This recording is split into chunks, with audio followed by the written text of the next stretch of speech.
मजा वाटते ना असं काही ऐकलं की एकदम असं when you are there, तरी चौकशी तुमच्याकडे होतीये.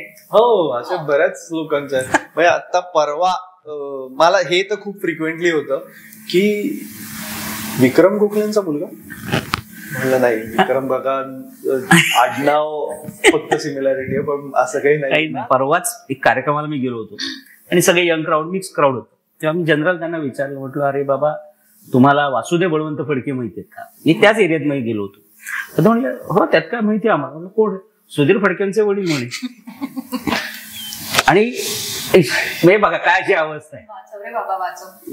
नाही हे काहीच नाही, थांब तू धरून ठेव. अजून पुढे म्हणजे मला सांगताना डोळ्यात पाहिजे की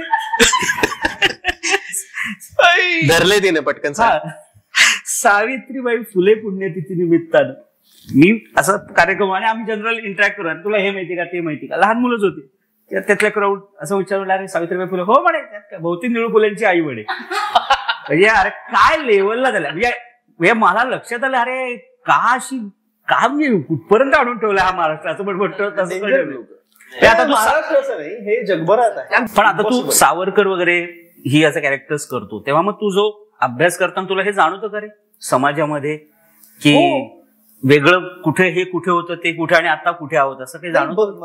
आता काय झालंय माहितीये का, एक तर ना कितीही म्हणा म्हणजे लोक जरी म्हणली नाही पुस्तकं वाचतात वगैरे, हातात पुस्तक घेऊन वाचणाऱ्या मंडळींचं प्रमाण खूप कमी झालं.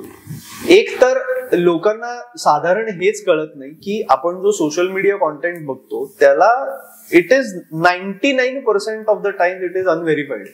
त्याच्यावर जे काय बोललं जातं त्याला तुम्हाला काही व्हेरीफाय करायला गोष्टीच नाहीये.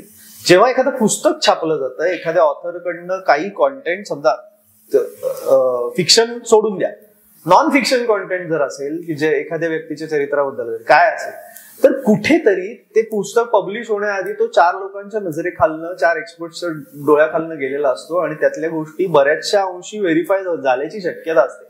सो कुठेतरी तुम्हाला थोडीशी ऑथेंटिक इन्फॉर्मेशन, ऐतिहासिक त्याला काहीतरी आधार असलेली इन्फॉर्मेशन तुमच्यापर्यंत आलेली असते. अदरवाईज तुम्ही काही बोला ना, सोशल मीडिया करताना काही वाटेल ते बोला, त्याला प्रमाण धरून जर तुम्ही काहीतरी गोष्टी करायला लागलात तर फक्त कन्फ्युजनच होणार आहे. आणि हे कन्फ्युजन पदोपदी जाणवतं.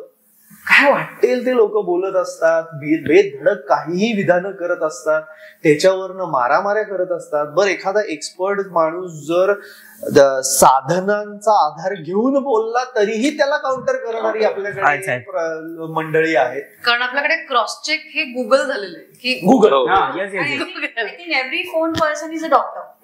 व्हॉट्सअप आणि गुगल आपल्याकडे. माझे आई वडील डॉक्टर आहेत, त्यांना हा अनुभव किती वेळेला येतो. माणूस येऊन त्याचं डायग्नोसिस सांगतो वडिलांना की मला हे असं असं त्रास होतोय, मला वाटतं हे असं असं असेल.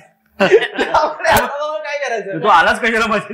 हे किती रिस्की आहे. आता एखादा समजा स्प्रे असेल की ज्याच्यात काहीतरी मेडिसिनल कॉन्टेंट आहे, जो तुम्ही समजा अमेझॉन वरनं ऑर्डर केला, ज्याला सपोजेडली एक प्रिस्क्रिप्शन लागतं, ते तुमच्याकडे नाहीये पण तुम्हाला तो हवा आहे, तर अमेझॉन तुम्हाला ते प्रिस्क्राईब करण्यासाठी म्हणून, तुमचं प्रिस्क्रिप्शन तयार करण्यासाठी म्हणून तुम्हाला अमेझॉन मधून एक फोन येतो.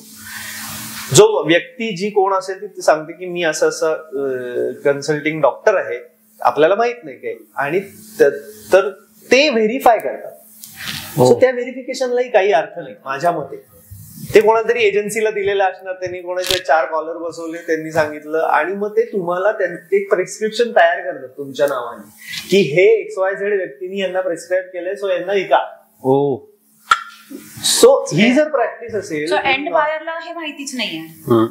काय माहिती आहे ना तुम्हाला कोण तो डॉक्टर आहे, आणि ते प्रिस्क्रिप्शन तुमच्या नावाने जर जनरेट झालं असेल, तुमच्यापर्यंत आलं नाही, सो इट इज हे इतकं रिस्की आहे की लोकांनी उद्या काहीतरी, समजा डार्क वेब, आता आपल्याला काही कोणी असं काहीतरी पद्धतीने जर गोष्टी घडत असतील तर कुठनं प्रिस्क्राईब करून तुम्ही कोणाला काय मागवलं, कुठे तुमच्या नावाने काय पोहोचलं, यू नेव्हर नो.